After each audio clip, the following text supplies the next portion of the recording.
reckon it's the British Prime Minister, Keir Starmer, that's now the most hopelessly inept politician in the West.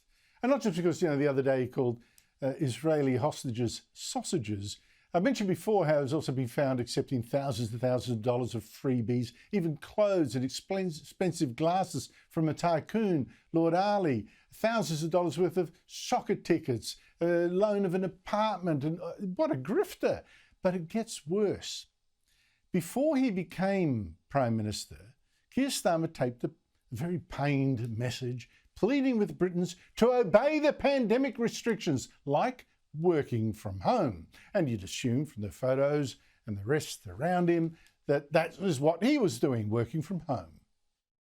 At times like this, we must all put the national interest first and play by the rules. Getting jabbed, wearing masks, and working from home if we can. Except it now turns out that that fashionable bookcase behind him looks exactly like the one that starred in a documentary filmed in Lord Ali's apartment. In fact, that was Lord Ali's apartment that Starmer was in when he was telling Britons to stay home. Joining me from London is Patrick Christys, star presenter of GB News. Patrick, such astonishing hypocrisy. It's absolutely remarkable.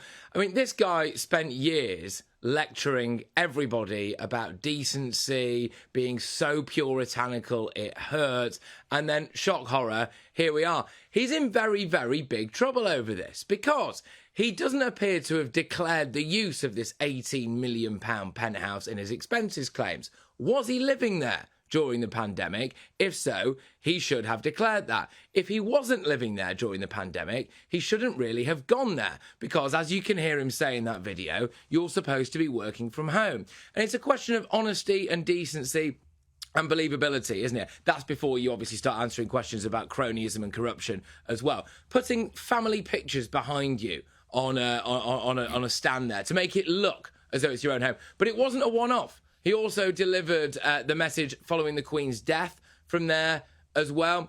But it gets even worse than this because Keir Starmer appears to have had a very, very close relationship with this multi-millionaire to the point where, very recently, when his son was doing his GCSEs, Keir Starmer took the equivalent of £20,000 worth of a stay at this guy's penthouse again, which he's declared. The only problem for Keir Starmer is that the dates that he was there do not coincide with his son's exams.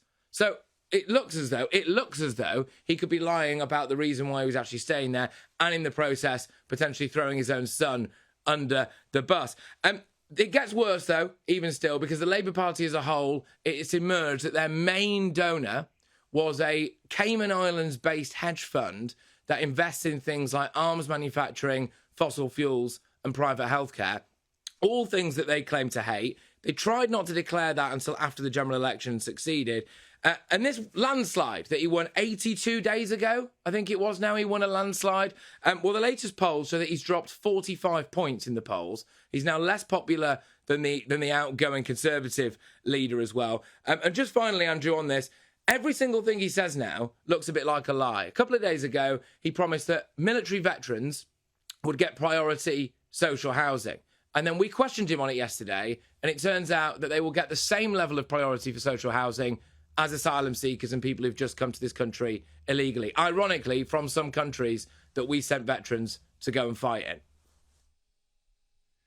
Are you being a little unfair, Patrick? You said, this money came from a Cayman Island hedge fund. Are you sure it wasn't a working class Cayman Island hedge fund? Seriously, is this the modern Labour Party now?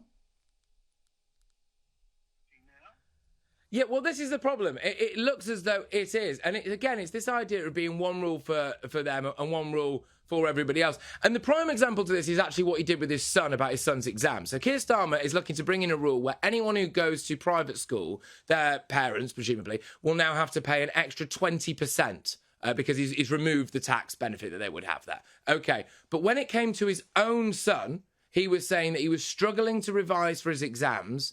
So he took a gift of an £18 million penthouse in central London so that his son could revise for a couple of weeks for his exams. I mean, if that doesn't scream two-tier, frankly, and that was what it was. It was two-tier Keir before. Now it's free gear Keir. But once again, you know, which one of us hasn't helped out their children by popping them into an £18 million apartment for a few days just to give them a little peace and quiet and time for quiet study? I mean, honestly, this is the modern British Labour Party. I mean, if a Conservative did that, they'd be hung, drawn and quartered, and the BBC would be dragging them up and down the street tied to a Bentley just to punish them. Oh, my God. I don't know what's going on there. You have got the worst Prime Minister now in the Western world. I hope you enjoy it. Patrick Christys, thank you so much indeed for your time. Unbelievable. That's unbelievable.